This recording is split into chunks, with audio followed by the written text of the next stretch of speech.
राधे राधे मेरी to family. तो आज की मेरी कहानी है एकता की कहानी।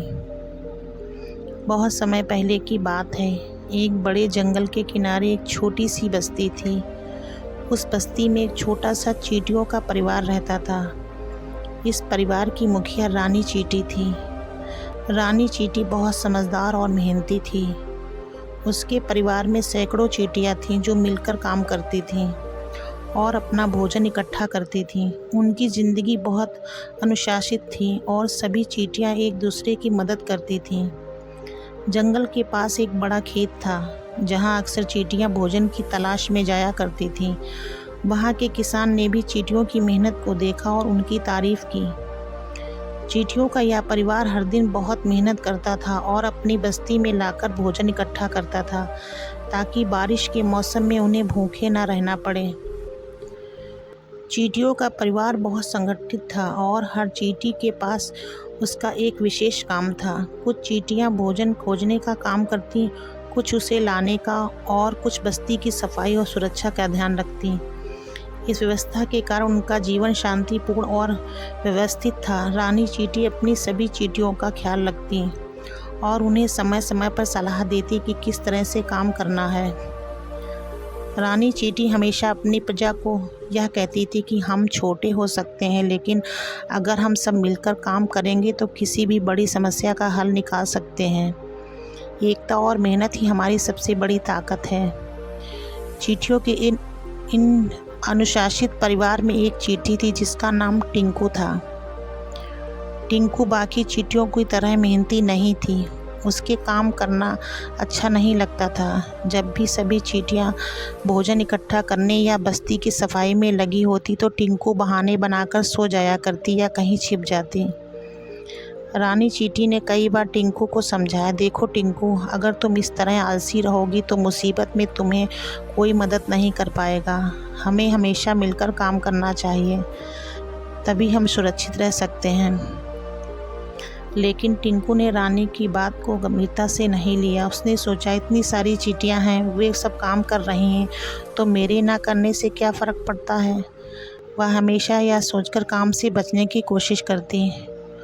कुछ ही दिनों बाद बारिश का मौसम आने वाला था। सभी चींटियां दिन रात मेहनत कर रही थीं ताकि वे बारिश के समय के लिए पर्याप्त भोजन इकट्ठा कर सकें। रानी चींटी ने सबको आदेश दिया कि जितना जल्दी हो सके सभी भोजन इकट्ठा कर लें, क्योंकि बारिश के दौरान बाहर जाना मुश्किल हो सकता है। सभी चींटियां इस बात को समझती थीं और खूब मेहनत करती रहती थीं। लेकिन टिंकू अब भी अपनी आदत से मजबूर थी। उसने सोचा कि बारिश के बाद भी भोजन मिल जाएगा और उसे इतनी जल्दी कोई ज़रूरत नहीं है। वह आलस से इधर उधर घूमती रही और बाकी चींटियों का मजाक उड़ाती रही। फिर एक दिन अचानक बारिश शुरू हो गई। बारिश इतनी तेज़ थी कि कुछ ही समय में सारा जंगल भीग गया। चींटियों को बस्ती में पानी भरने लगा, लेकिन सभी चींटियां पहले से तैयार थीं। उन्होंने अपना घोंसला ऊंचे स्थान पर बना रखा था और वहां पहले से ही बहुत सारा भोजन इकट्ठा कर लिया था। लेकिन टिंकू के पास कोई भोजन नहीं था। वह अकेली और भूखी थी। अब उसे भूख लगी थी तो उसने सोचा कि वह दूसरी चींटियों से भोजन मांग लेगी। लेकिन जब उसने देखा कि सभी चींटियां अपने अपने काम में लगी हैं और उनके पास अपना भोजन है, तो वह समझ गई कि उसने गलती की है। टिंकू ने रानी चींटी के पास जाकर माफ़ी मांगी और कहा, मुझे माफ़ कर दो रानी माँ, मैं आलसी थी और मैंने आपकी बातें नहीं मानी। अब मैं भूखी हूँ और मुझे समझ में आ गया है कि एकता और मेहनत से ही हम सुरक्षित रह सकते हैं। कृपया मुझे भी भोजन करने दो।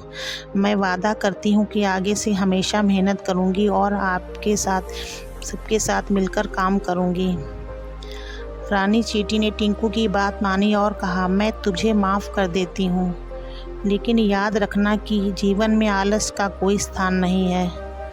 हमें हमेशा मिलजुल कर और मेहनत से काम करना चाहिए। यह समय हमें यह सिखाता है कि बिना मेहनत से कुछ नहीं मिलता। टिंकू ने वादा किया, आगे से कभी आलस नहीं करेगी। रानी चींटी ने उसे भोजन दिया और टिंकू ने भी बारिश के मौसम के दौरान सबकी मदद की। उसने सीखा कि एकता और मेहनत का महत्व कितना बड़ा होता है। इस कहानी से हमें यह सीखने को मिलता है कि जीवन में मेहनत और एकता का बहुत महत्व है।